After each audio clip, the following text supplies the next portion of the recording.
susunod na linggo, regular na itong ipatutupad. Sa nasabing dry run, daan-daang rider ng motosiklo ang nahuling lumabag. Reklamo naman ng ilang rider, takaw aksidente raw ang lane na ibinigay sa kanila ng MMDA, lalo na kapag rush hour. Tila di rin daw tama na pinapayagang pumasok sa motorcycle lane ang mga pampribadong sasakyan. Kaya namang may mga aswestyon sila sa ahensya para mas maging ligtas sila kapag dumadaan dito.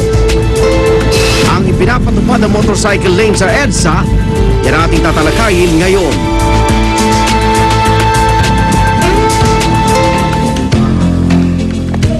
Para po sa ating talakay, makasama natin dalawang motorcycle group po ito. Tingnan natin yung kanilang mga pananaw kaugnay ng pinatupad po ng motorcycle lane dito sa EDSA. Sa studio natin, makasama si Ginoong Jobert Bolaños, Chairman ng Motorcycle Rights Organization. Bati ka muna, Jobert. Ayan. Magandang umaga. Ayan. At kasama natin si Ginoong Atoy Santa Cruz, Director for Administration ng Motorcycle Federation of the Philippines. Atoy, bati ka rito. Magandang umaga po sa lahat ng nanonood sa ngayon. At makikinig no, sa mga pag-uusapan natin, nasa linya natin, si MMDA Chairman Attorney Francis Tolentino. Chairman, good morning po. Good morning po, Igan. At good morning sa inyong mga panahon at sa inyong panonood ngayong umaga. Okay, bagi isang linggo na po yung motorcycle lane, nagkaroon ng parang gradual, parang implementation yan. At, okay, anong mga unahin kita, Jobert, may mga nakita ba kayong kahit paano para sa improvement ito, no? Dahil noong una kayo humihingi din ng bigyan kayo ng tamang linya dahil marami na rin na aksidente. Ito, naglagay na tayo ng linya. So ano pang mga pwede nyo imungkahing para sa improvement niyan? Well, linawin ko lang ko, sir, kami ang actually medyo humihingi ng pagkakataon na ibalik muna sa lamesa yung... balik sa lamesa. Balik sa lamesa ang motorcycle lane. Di ba kayo wala bang dialogue to bago ipinatupad? Nagkaroon ng dialogue, ngunit hindi kami naging part ng dialogue. Okay. So, bakit kailangan maibalik uli sa usapan to? Unang-una ho kasi ang disenyo ho nito tsaka yung implementation, medyo nakakita kami ng ilang mga problema.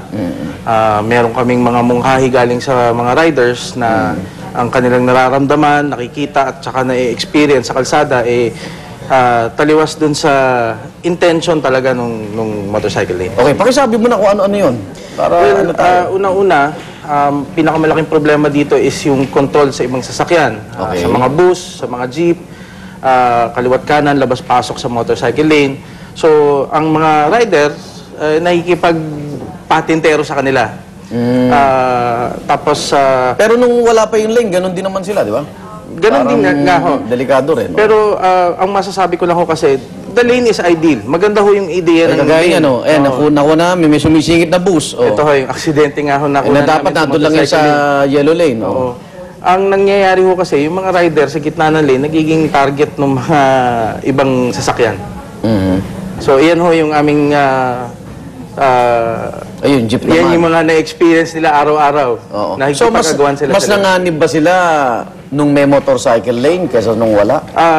Tumaas ang kanilang takot, tumaas ang risk, at maraming umiwas sa kalsada. May mga na-aksidente ba? Wala naman? Meron ho. Meron na? Mas marami na kaysa nung walang motorcycle lane? Hindi naman ho, wala pa naman ho tayong fatal except nitong bago na-implement yung sa EDSA, meron ho 2 fatality.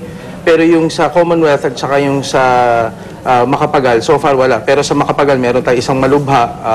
Si Eric ho ng Suzuki Riders, hanggang ngayon nasa ospital. December pa ho siya na-disgrasya. Okay.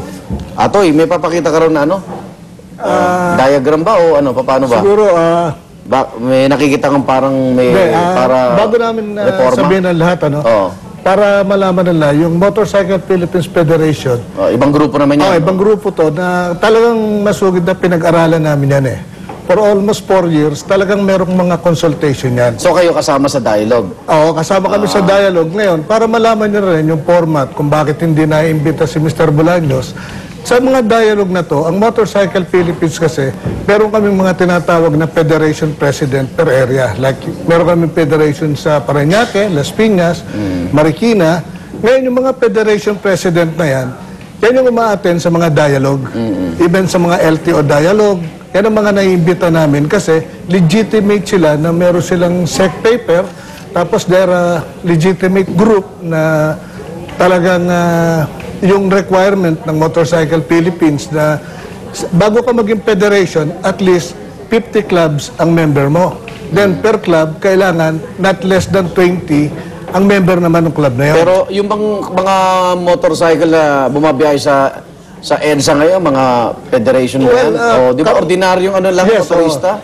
Number one kasing mga bumibiyahe dyan, yung mga messenger. Okay, kaya isang pinaglaban namin nun yan, nung unang upo namin kay chairman, yung pinropose nila, Attorney Ibs, bawal kaming dumaan sa overpass, bawal din kami sa underpass. Which is sabi nila, Sakit, sabi namin, hindi kami pwedeng makipagsiksikan dito sa bus. So, ginawa namin, nag-agree kami dyan na papayag kami sa motorcycle lane, pero dadaan kami sa overpass at underpass. Kasi before 4 years ago, ang gusto nila Bayani Fernando, kami bawal sa EDSA. Ang gagamitin lang namin is side roads. Yan. Ngayon, kung gusto mo talaga at natatakot ka sa EDSA, gamitin mo yung mga side roads. Okay. No. So kami, pabor kami dyan, pero meron nga akong pinakita na isang isa-suggest namin kasi Ano yun? na-experience naman namin during heavy traffic, yung talagang bumper to bumper dyan. Puno na yung... Puno yung kan. So, humingi kami kay chairman ng additional motorcycle line kung tawagin namin. Saan naman yun? Meron doon sa EDSA. Ito ba yan? Oo, yan. So, yung mga... So kung puno, saan kayo? Ayan, merong red line dyan, nalalagyan, na bawal pumunta yung mga Bawal four-wheel na. vehicles. Ba't hindi na lang yung gawing exclusive sa inyo yun? Total, mas kasya kayo ron. Alam mo, igan yung exclusive lane, matagal